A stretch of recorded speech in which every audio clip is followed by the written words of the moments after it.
মুরব্বী আপনার নাম কি? এই আপনাদের এলাকার মানুষ এনে এই এলাকার মানুষ চিনেন ওনাকে?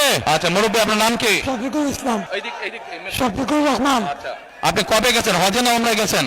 আমি উমরায় গেছি 5 বছর আগে। 5-6 বছর উমরায় গেছেন। আচ্ছা তো উমরাতে যখন গেছেন আপনি উমরা কোথায় করেছেন? উমরা মদিনায় করেছি। উমরা তো মদিনায়, উমরা তো মক্কায় করে। মক্কায়ও করছে, মদিনায় মদিনায় তো হযরত করে জিয়ারত করছে। হ্যাঁ জিয়ারত করেছেন, নবী সাল্লাল্লাহু আলাইহি ওয়াসাল্লামের রওজা মুবারক জি, জিয়ারত জিয়ারত করেছেন। করেছে, হ্যাঁ। জি। কিন্তু এই যে তাওয়াফ করেছেন, উমরা করেছেন কোথায়? কাবায় না? কাবায়। আচ্ছা আপনারা সবাই শুনতে পাচ্ছেন আমার কথা? এবার মন দিয়ে কান দিয়ে শুনবেন। আমি উনাকে একটা প্রশ্ন করব, দেখি উনি কি বলে। আচ্ছা মুরব্বী বলেন তো আমাকে, এই যে কাবায় আপনি গেছেন, আল্লাহর ঘর না ওটা? ওটা তো আল্লাহর ঘর। আচ্ছা ওটার মালিক কে বলেন? আল্লাহ। কিসের মালিক? আল্লাহ। দুনিয়ার মালিক আল্লাহ, কাবার মালিক আল্লাহ। কাবার মালিক আল্লাহ, আল্লাহ। দুনিয়ার মালিক আল্লাহ, আল্লাহ আমাদের আর মালিক আল্লাহ। কিসের মালিক আল্লাহ? আমাদের মালিক আল্লাহ, রিজিকের মালিক আল্লাহ। সবকিছুর মালিক আল্লাহ। ঠিক আছে কথা? কথা ঠিক আছে?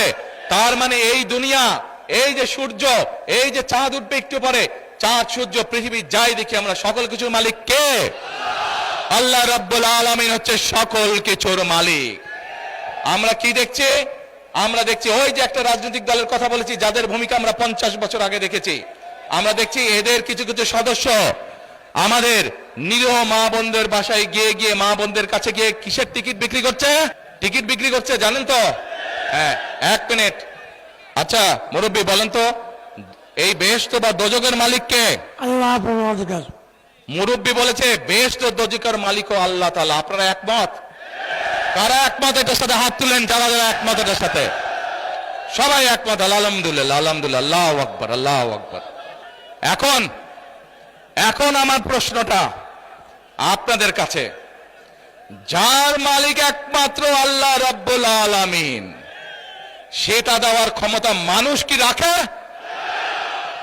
তাহলে যে মানুষ কে বলে বেহেশতের মালিক আল্লাহ তাআলা, দোজখের মালিক আল্লাহ তাআলা, কে কোথায় যাবে সেটা সিদ্ধান্ত একমাত্র আল্লাহ তাআলা নেবে।